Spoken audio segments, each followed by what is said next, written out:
वर्गीय परिवार को राहत देने वाला बजट है। इस बजट से भारत की अर्थव्यवस्था विश्व में सबसे तेजी से बढ़ने वाली अर्थव्यवस्था बनेगी।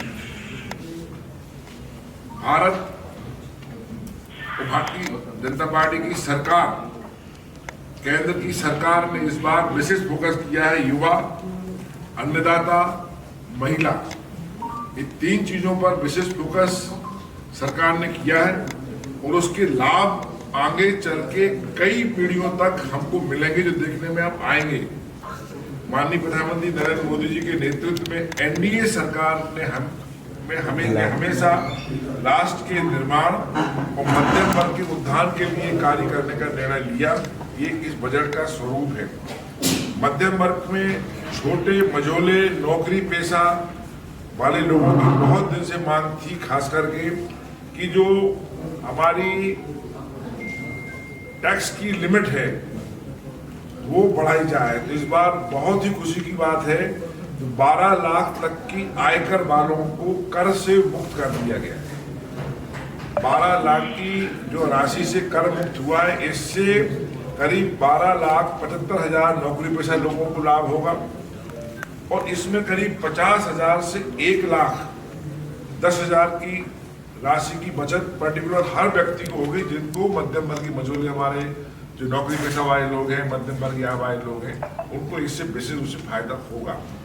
नए बजट में नई योजना भी आई है। धन धान्य कृषि प्रारंभ योजना की जाएगी। धन धान्य कृषि जो योजना है, इस योजना में से 100 जिले के करीब 1,70,00,000 लोगों को मदद मिलेगी। ये अपने आप में बहुत ही बड़ी योजना है। जिन जिलों में लागत की तुलना में उत्पाद कम है, उन जिलों को इस योजना में शामिल किया जाएगा।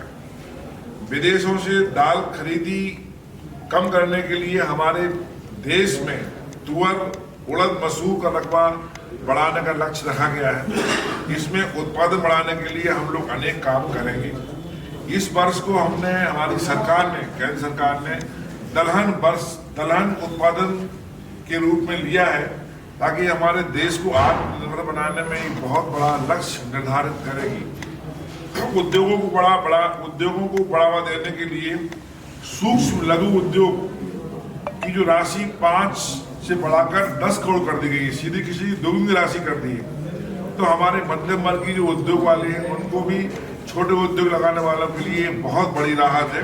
10 करोड़ की राशि में वो अपना छोटा मोटा उद्योग आराम से लगा सकता है। ये प्रधानमंत्री जी की बहुत बड़ी सोच का नतीजा है। इस पर उन्होंने ध्यान दिया है। 36 प्रकार की जीवन रक्षक दवाएं को सीमा शुल्क से उनको पूरा छूट मिल गई।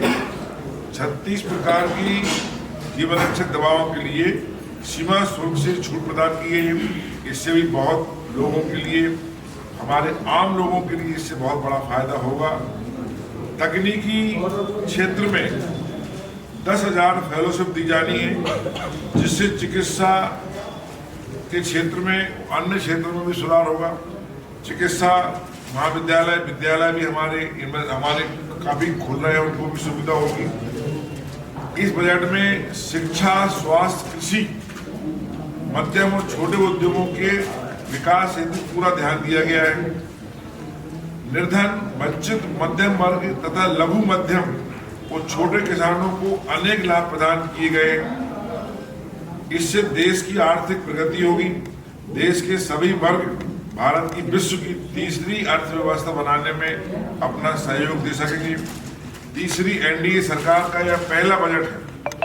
बड़ा ही मनमोहक बजट रहा। आम आदमी का बजट रहा, युवाओं का बजट रहा, महिलाओं का बजट रहा, किसानों का बजट रहा। और इस बजट की मैं समझता हूँ हर व्यक्ति, हर वर्ग ने तारीफ की है।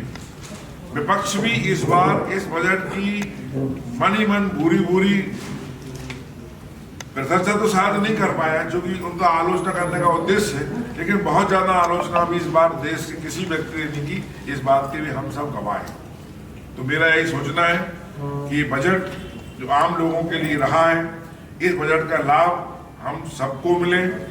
हमारे मुख्यमंत्री जी हमेशा, अभी आप देख ही रहे हैं कि इन्वेस्टर मीट के द्वारा हम लोगों ने संभागीय स्तर पर बहुत सारी इस प्रकार की उद्योगपतियों को बुलाकर इन्वेस्टर मीट की, उसके लाभ भी मिले हैं। ग्वालियर में भी आपकी हुई है, हमारे सागर में भी हुई है, और इसके बाद जो बड़ी इन्वेस्टर मीट भोपाल में हुई है, उससे पहली बार है कि देश का छोटा उद्योगपति, महिला उद्योगपति और बड़ा उद्योगपति, सारे उद्योगपतियों ने भाग लिया। उसकी भी बहुत सारी संभावना हम लोगों को है कि उद्योग जगत में फायदा होगा। इसके साथ ही कृषि के क्षेत्र में भी हमनारी जो हमारे विभाग में आता है, हमारी घोषणा थी, हमारे मैनिफेस्टो में था, हमारे घोषणा पत्र में था कि हम 2700 रुपया में गेहूं खरीदी करेंगे।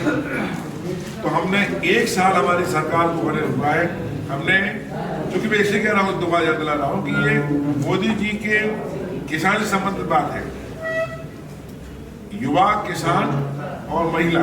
तो किसानों के लिए हमने एक साल में ही 2600 रुपया में 2600 रुपया में गेहूं खरीदेंगे, ये घोषणा हमारी हो चुकी है। और जो इस बार का उपार्जन होगा वो 2600 रुपये होगा। तो केंद्र सरकार की जो मंशा है, माननीय मोदी जी की, प्रधानमंत्री जी की मंशा है, उस मंशा के अनुरूप हमारी सरकार भी काम करने में लग गई।